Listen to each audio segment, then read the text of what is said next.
بسم اللہ الرحمن الرحیم۔ السلام علیکم۔ دیکھیں جناب والا، ہم میں سے اکثر لوگ دوسروں کو ٹھیک کرنے کے چکر میں لگے رہتے ہیں، اور جو دوسروں کو ٹھیک کرنے کے چکر میں اگر لگا رہتا ہے وہ ایک لمحے کو اپنے آپ سے پوچھ کے دے کہ کیا وہ ٹھیک ہے، کیونکہ اگر وہ ٹھیک ہوگا تو وہ کبھی دوسروں کو ٹھیک کرنے کے چکر میں نہیں جائے گا۔ وہ کوشش کرے گا کہ میں ٹھیک ہوں، میرا ٹھیک رہنا ضروری ہے، اور میں اگر ٹھیک ہوں گا تو میرے ارد گرد کچھ بھی ہو رہا ہے میں کم از کم اس سے متاثر نہیں ہوں گا، اور اگر اس سے متاثر نہیں ہوں گا تو میں ایک ایسا رول ماڈل کے طور پر اس سوسائٹی میں رہ رہا ہوں گا کہ جہاں کم از کم میں اپنے آپ کو ٹھیک رکھ رہا ہوں۔ اور دیکھیں یہاں پر ایک ہوتی خود غرضی، ایک ہوتی خود کی غرض، دونوں میں فرق ہے۔ ہم خود غرضی کی دعوت نہیں دے رہے، بلکہ میرا ایک لیکچر پڑا ہوا ہے، آپ اگر موقع ملے دیکھنے کا دیکھے گا، میرے پاس میں ہوں، یعنی دیکھیں جب قبر اپنی ہے تو سمجھ بھی تو اپنی ہونی چاہیے نا۔ تو جب قبر اپنی ہے اور سمجھ اپنی ہوگی تو اس کے بعد کیا ہوگا، ہم کبھی بھی اس بات میں دلچسپی نہیں لیں گے نہیں میں اسے ٹھیک کر لوں، نہ میں اسے ٹھیک کر لوں۔ یہ جو سب کو ٹھیک کرنے کے چکروں میں ہوتے ہیں یہ خود ٹھیک نہیں ہوتے ہیں، یہ اس لیے الجھتے رہتے ہیں، یہ دعوت پر یقین نہیں رکھتے، یہ ہدایت دینے پہ یقین رکھ رہے ہوتے ہیں۔ تو ہدایت تو میرے اللہ نے دینی ہے، تو جو چیز میرے اللہ نے دینی ہے وہ تو میرے اللہ نے دینی ہے نا جناب والا۔ اس میں کرنا آپ نے اور ہم نے کیا ہے، ہم نے اپنے حصے کا کردار ادا کرنا ہے، اور ہمارے حصے کا کردار کیا ہے کہ ہم پہلے خود ٹھیک ہوں، ہم ٹھیک ہوں اور ٹھیک ہو کر چلتے رہیں تو لوگ دیکھا دیکھی ہماری نقل کرنا شروع کر دیتے ہیں۔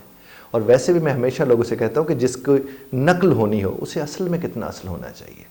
تو یہ آپ نے اور ہم نے دیکھنا کرنا ہے۔ اور ویسے بھی ایک لمحے کو سوچ کے تو بھی دیکھیں، کوئی آپ کے لیے کیوں ٹھیک ہو؟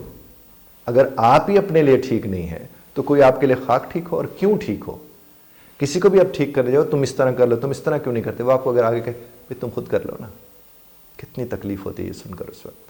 کیوں تکلیف ہوتی ہے؟ چونکہ یہ بات جا کے سیدھی دل کو لگتی ہے۔ آپ صرف دعوت دیں، آپ کو 4 باتیں اچھی پتہ ہیں،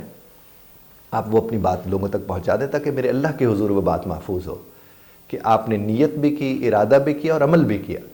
اور قولی طور پر یعنی بتانے کے حوالے سے آپ نے انہیں بتا بھی دیا۔ اب ان کو وہ ہدایت نصیب ہوتی ہے نہیں ہوتی، ان کی توجہ ہے اس طرف نہیں ہے، یہ تو ان کا اور ان کے رب کا معاملہ ہے، آپ کو تو اس میں انٹرفیئر کرنے کی ضرورت ہی نہیں ہے۔ آپ کا صرف اتنا ہی کام ہے کہ آپ اپنے حصے کی کوشش کریں،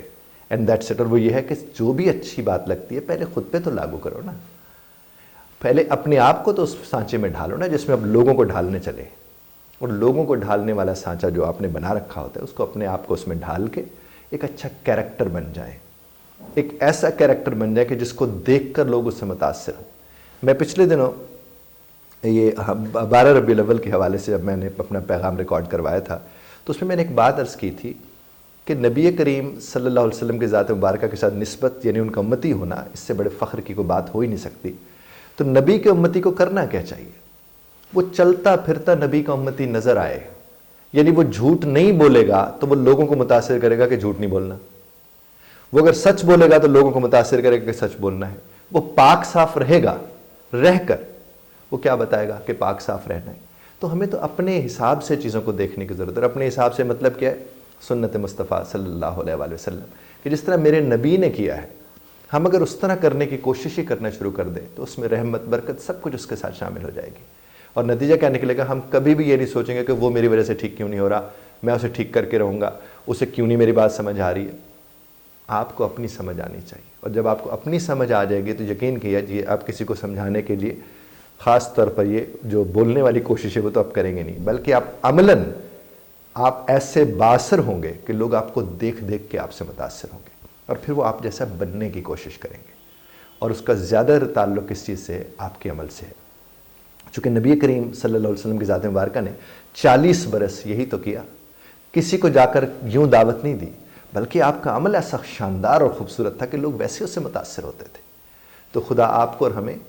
رب کائنات کے اس محبوب کی، نبی کریم صلی اللہ علیہ وآلہ وسلم کی ذات مبارکہ کے ساتھ محبت، مودت اور نسبت کے حوالے سے ان کے عمل پر عمل کی توفیق عطا فرمائے، آمین ثم آمین۔ اختلاف رائے کا حق آپ محفوظ رکھتے ہیں، بذرت طرز اختلاف رائے کا خیال رکھیے گا۔